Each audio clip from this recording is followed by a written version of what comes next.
I had been married to my wife Claire for 6 years when I found the second phone. I wasn't searching through her things, and I wasn't suspicious of anything that morning. Our washing machine had stopped working, and I was looking for the warranty in the back of our bedroom closet when I noticed an old shoebox underneath a pair of shoes Claire hadn't worn in years. I moved the shoes aside, opened the box, and found a phone inside. At first, I assumed it was an old device she had forgotten about, but when I turned it on, I realized it was still being used. There was no password, and one contact was pinned at the top with a single letter beside it. I opened the messages and immediately saw a photograph of Claire sitting on our bed wearing the red dress she had worn to my company dinner 3 weeks earlier. Under the photograph was a message that said, "I hate pretending I don't love you." My hands went cold as I kept scrolling, and within seconds I realized I wasn't looking at one inappropriate conversation. There were hundreds of messages stretching back months. Some were romantic, some were angry, and some were so intimate that I had to put the phone down, but then I saw a message that made everything worse. Had written, "When are you finally going to leave him?" Claire replied, "Soon. I just need him to sign the papers first." I stared at the screen trying to understand what papers she meant when another message appeared. "And you're absolutely sure he doesn't know who you really are?" Claire answered. "He has no idea. That's why this has worked for 6 years." That was the moment I realized I wasn't simply dealing with an affair. My wife had been hiding something from me from the very beginning, and I had no idea what it was. I put the phone back exactly where I found it and went to work that day pretending nothing had happened. When Claire came home that evening, she kissed me on the cheek, asked how my day went, and started preparing dinner as if everything between us was normal. I almost laughed because only a few hours earlier I had discovered that my wife had another man, and now she was standing in our kitchen asking whether I wanted chicken or pasta. I told her chicken and acted like nothing was wrong. That night I pretended to fall asleep before she came to bed, and around 1:30 in the morning I felt her get up. I kept my eyes closed as she quietly crossed the room, opened the closet, took the second phone, and walked into the bathroom. A few minutes later, she returned to bed and went to sleep beside me. I waited until her breathing became steady before opening my eyes. I knew then that confronting her immediately would be a mistake. I needed to know who was, what papers she wanted me to sign, and what she meant when she said I had no idea who Claire really was. For the next 2 weeks, I watched everything she did without letting her know that I was watching. Claire became more careful with her phone, started taking calls outside, changed the password on her main device, and began coming home later than usual. Then one Friday evening, she told me something that almost made me expose everything. We were eating dinner when she put down her fork and said, "I don't think this marriage is working anymore." I looked at her and asked why. She said she needed to find herself and believed we had grown apart. Then she pushed a folder across the table. Inside were divorce papers. She had already signed them. All I had to do was sign underneath her name. I picked up the pen and looked at the signature line, then I remembered the message I had read on the second phone. I knew exactly what she wanted. She wanted me to sign those papers without asking questions. I put the pen down and told her I needed a week. Her expression changed immediately, and for the first time I saw fear in her eyes.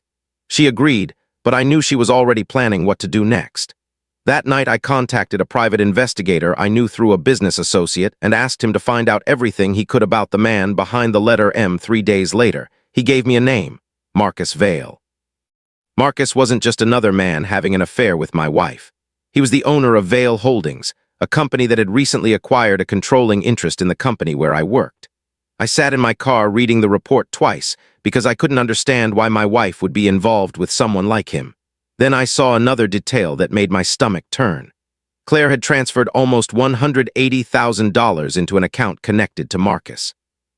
I wanted to know why my wife was giving her lover that much money, so I asked the investigator to keep digging. The next report revealed something even darker. Claire had been married before me. I already knew that because she had told me about her first husband when we started dating. But what she hadn't told me was that he had died under suspicious circumstances and that the investigation had never been completely resolved. There was another name buried in the old records, Marcus Vale. I spent that entire night thinking about the 6 years I had spent with Claire and wondering how much of my marriage had been real. The next morning, the investigator called me again and sent me a photograph. It showed Claire and Marcus sitting together in a restaurant with an old newspaper clipping between them. The headline said, "Local businessman dies unexpectedly at 38. The man in the photograph was Claire's first husband, but the investigator had highlighted another name in the article, Daniel Hart. Daniel Hart was my name, but it was also my father's name. My father had been one of the wealthiest private investors in the country before he died, but I had deliberately stayed away from his public business life because I wanted to build a normal life for myself. Claire knew that my father had money, but she had never known exactly how much I was going to inherit. I had never told her because I didn't want money to become the reason she stayed with me. Suddenly, the message on the second phone made sense. When Claire said, "He has no idea who you really are," she wasn't talking about Marcus. She was talking about me. She believed I was an ordinary man with an ordinary salary and an ordinary future. She had spent 6 years pretending to love me while preparing to leave me with another man, and she had no idea that my father's estate had already been transferred to me 2 months earlier. I was now the majority owner of the company Marcus had just acquired, the same company where I worked. Marcus thought he controlled it, but he didn't. I did. I immediately contacted my attorney and instructed him to stop the acquisition. Within days, Marcus's financing collapsed, his board demanded answers, and the company he had spent years building began falling apart. I still didn't confront Claire because I wanted to give her one final chance to tell me the truth. Then one evening I came home early and found Marcus sitting in our living room. Claire stood beside him and both of them froze when they saw me. Claire tried to act normal and said, "You're home early." I looked at Marcus and then at her before placing the second phone on the table.